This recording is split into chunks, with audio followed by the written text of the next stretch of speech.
정성산 TV를 애청해주고 계시는 대한민국 국민 여러분, 해외 동포 여러분, 탈북민 여러분들과 해외에 계시는 북한 동포 여러분 안녕하십니까? 이번 시간에는 미국의 VOA가 밝힌 북한군 파병은 피비린내 나는 실험될 것. 결국 북괴 김정은이가 북한 우크라 전선에 2만 명 파병. 자, 이번 소식의 핵심이 과연 무엇이겠습니까? 잘 아시는 것처럼 김정은이가 집권한 지 13년 차. 지금 북한은 최악의 식량난과 최악의 경제난, 에너지난, 외환난에 고난의 행군 때보다도 더 어려운 삶을 산다라고 제가 강조하고 있지 않습니까? 그런 와중에 한류를 잡겠다며 지금 김정은의 이 공권력이 북한 전역을 쑥대밭으로 만들어 놓고 있지 않습니까? 정성산 TV 좋아요, 구독, 알림은 큰 힘이 되겠습니다. 후원해 주시는 모든 분들께 가열차게 멸공. 자, 북한의 2만 명 파병, 이게 중국 소식통입니다. 지금 중국하고 북한은 거의 앙숙이죠. 앙숙. 북러 조약 체결로 북한군이 우크라이나에 파견될 가능성이 있다고 리처드 아미티지 전 미 국무부 부장관 고위 관리가 진단을 했습니다. 아미티지 전 부장관은 미국의 소리와의 화상 인터뷰에서 이같이 밝히면서 이는 피비린내 나는 실험이 될 것이라고 경고했습니다. 또한 한국의 핵무장은 미국과의 동맹을 불신한다는 신호를 보내게 될 것이라고 말했습니다. 조지 W. 부시 행정부 시절인 2001년 3월부터 2005년 2월까지 미 국무부 부장관으로 활동했던 아미티지 전 부장관 김정은 정권에 대한 본질을 과감하게 털어놓았습니다. 아미티지 전 부장관은 북한과 러시아가 그동안 해온 일들의 연장선상을 보면 러시아에서 북한으로 첨단 기술의 이전이 좀 더 있을 수는 있습니다. 새로운 전개이긴 하지만 한반도의 상황을 극적으로 변화시키지는 않는다고 생각합니다. 당장 확전될 가능성은 없다고 생각합니다. 만약 북한이 어떤 식으로든 공격을 한다면 서울에 주둔하고 있는 다수의 미군과 미국 민간인들이 피해를 입는 것은 사실입니다. 그래서 어떤 미국 대통령도 미국 국민들이 피해를 입도록 놔둘 수는 없습니다. 그렇기에 한국과 협의해서 즉각적인 대응이 있을 것이고 또 완전한 대응이 있을 것으로 예상됩니다. 북한의 미사일 무기고에 어떤 기술이 더 필요한지 알기는 어려울 것입니다. 그들은 과거 러시아, 이란, 파키스탄, 특히 처음에는 파키스탄의 핵 과학자 압둘 카다르 칸의 도움을 받은 후 그들 스스로 꽤 잘 해왔습니다. 이제 제가 중점을 두고 보는 것은 북한 군인들이 러시아의 우크라이나 침공을 지원할 가능성입니다. 이것은 관심을 끌만한 상황 전개가 될 것입니다. 또한 북한 사람들은 오랫동안 어떠한 분쟁에도 관여하지 않았기 때문에 그런 일이 발생한다면 피비린내 나는 실험이 될 것입니다. 라고 강조했습니다. 기자가 피비린내 나는 실험이 무엇을 뜻하는지 자세히 설명해 주시겠습니까? 라고 묻자 아미티지 전 부장관은 러시아 군인들에게 무슨 일이 일어났는지 보세요. 그들은 너무 오랫동안 전투를 하지 않아서 꽤 많은 사상자가 발생했습니다. 북한군은 1953년 이후로 전투가 없었습니다. 그들이 우크라이나에서 러시아인들에게 이용당하면 정말 많은 희생이 불가피할 것으로 보입니다. 기자, 우크라이나에서 북한군이 러시아 편에서 싸울 가능성이 있다고 보시는 겁니까? 아미티지 장관, 네, 그렇습니다. 러시아는 지금 군인이 필요하기 때문에 그럴 가능성이 높다고 보고 있습니다. 러시아 사상자가 너무 많기 때문이죠. 러시아는 군인이 필요한데 북한이 공급자가 될 것인지 지켜봐야 할 것 같습니다. 기자, 중국은 지금 이 상황을 어떻게 보고 있을까요? 아미티지 장관, 중국을 포함한 모두의 시선이 북러 푸틴과 김정은 정상회담에 쏠려 있었습니다. 러시아 푸틴이 중국에서 느끼고 있을 감정을 생각해 봅시다. 전 세계 사람들에게 러시아가 중국에 종속된 국가로 보인다는 것은 분명합니다. 그것은 푸틴의 마음을 불편하게 하죠. 또 중국은 북한과 항상 어려운 관계를 유지해 왔다고 확신합니다. 중국은 이번 조약을 매우 신중하게 살펴보고 그것이 그들에게 어떤 의미가 있을지 계산해 보고 있을 것입니다.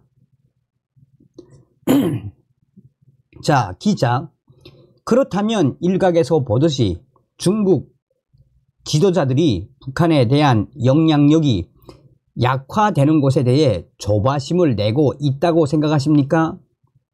아미티지 장관, 북한과 중국은 한 번도 서로를 좋아한 적이 없다는 것은 분명합니다. 두 나라의 관계는 서로에게 편리한 것이었죠.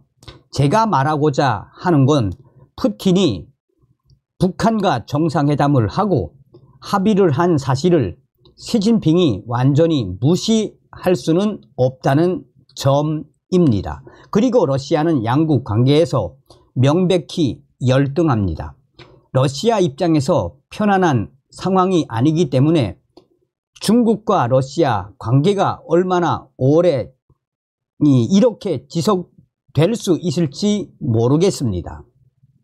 기자, 러시아와 북한의 조약이 중국에 이득이 되지 않는다면 미국과 중국이 이 문제에 하나여 협력할 가능성은 있다고 보십니까? 아미티지 장관, 아닙니다. 정상회담으로 인해서 시진핑의 셈법이 좀 복잡해졌을 뿐입니다. 미국과 중국이 협력에 가까운 어떤 것을 하지는 않을 것이라 저는 생각합니다. 우리는 중국과 많은 문제를 놓고 대치해 있습니다. 타이완, 일본 센카쿠 열도, 이 펜타닐 위약품 생산, 그리고 중국 제조업 과잉 생산 문제가 있죠. 러시아와 북한 관계 문제를 논하기에 앞서 많은 문제들이 놓여 있습니다. 그렇다면 시진핑이 지금 취할 조치는 무엇입니까? 중국은 러시아와 북한에 어느 정도 동조를 할까요? 아니면 북한과 러시아와 거리 두기에 들어갈까요? 아미티지 장관, 저는 지금 당장은 현 상태를 유지할 것이라 봅니다. 앞으로 상황이 전개되는 것을 주의 깊게 바라보는 것이죠. 아시아에 있는 우리 모두가 새로운 상황에 직면하게 된 것입니다. 부시 행정부 초기 언급된 악의 축을 기억하실 겁니다. 제가 보기에 아시아에 있는 것은 불안정의 축입니다. 중국과 이란, 북한, 러시아가 들어가 있는 것이죠. 새로운 상황입니다. 앞으로 어떻게 전개될 것인지 누가 알겠습니까? 하지만 우리가 주시해야 할 사항이죠. 그러는 사이 일본과 한국, 미국 등 우리는 다시 매우 가까워지고 있습니다. 한국 윤석열 정부 그리고 일본 기시다 정부와의 미국 안보 협력은 분명히 계속될 것입니다. 자, 이분의 이야기의 핵심의 요지는 뭡니까? 북한이 김정은이가 파병할 수밖에 없을 것이다. 그런데 북한 우크라 전선에 2만 명 파견한다. 북한 당국이 러시아 우크라이나 전쟁에 2만 명 규모의 4개 전투 공병 여단을 파견하기로 한 것으로 알려졌습니다.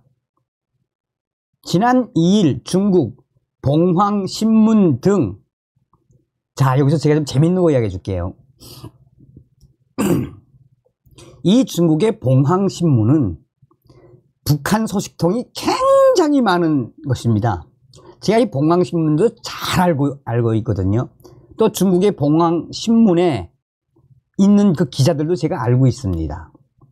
제가 이제 이 방송을 하고 후에 이제 봉황신문하고 한번 좀 메일로 내용을 볼 텐데, 이 봉황신문은 당연히 친공산당 편이죠. 그런데 북한의 스파이들이 굉장히 많은 거예요. 많은 신문사입니다. 언론사입니다. 그러니까 화교들도 있고 또 북한의 내부 소식들 빼오는 이 유명한, 그러니까 한마디로 말하면 뭐냐, 중국 공산당이 봉황신문이나 중국 언론을 통해서 김정은이가 지금 우크라이나 전쟁에 파병한다는 걸 중국 공산당 워딩이 아니라 이런 봉황신문 같은 B급 언론사를 통해서 공개한 거죠. 참고로 해서 한번 들어봐 주십시오. 북한 당국이 러시아 우크라이나 전쟁에 2만 명 규모의 4개 전투 공병 여단을 파견하기로 한 것으로 알려졌습니다. 지난 2일 중국 봉황신문 등 언론 보도에 따르면 북한이 우크라이나에 4개 전투 공병 여단 파견을 확정했다고 밝혔습니다. 표면적으로는 복구 작업을 위한 파병이라고 하지만 전투 병력으로 소모될 가능성이 높습니다. 현지 언론들은 북한군 4개 여단은 우크라이나 동부에 파견되며 현지 전쟁 활동을 지원할 계획이라고 보도했습니다. 앞서 러시아는 수개월 전부터 북한에 파병을 요구했던 것으로 드러났습니다. 푸틴 러시아 대통령은 지난 6월 북한을 방문해 김정은과 포괄적 전략 동반자 협정을 체결한 지 일주일 만에 북한이 이 같은 결정을 내린 것으로 전해지고 있습니다. 특히 러시아는 북한군의 러시아 파병 대가로 1억 1,500만 달러를 지불하기로 했다고 중국 소식통은 전했습니다. 병사 1인당 연간 5,750달러 정도를 받는 것으로 북한 내에 인건비로 환산했을 상당한 액수입니다. 김정은으로서는 노다지. 이번에 파병되는 북한군은 우크라이나 도네츠크 지역에서 군사 작전을 펼칠 것으로 관측됩니다. 이들 부대는 다음 달 도네츠크에 도착할 예정이라고 중국 언론은 관측했습니다. 제가 이제 그 전에도 아마 방송을 해드렸을 겁니다. 제가 이 방송을 하기 전에 러시아에 있는 그 벌목공, 그 소식통하고 좀 통화를 해봤더니 이 벌목공들과 또 러시아에 있는 북한 군 건설자들도 상당히 많이 이제 차출될 것 같다라는 소식입니다. 다음 시간에 뵙겠습니다. 멸공.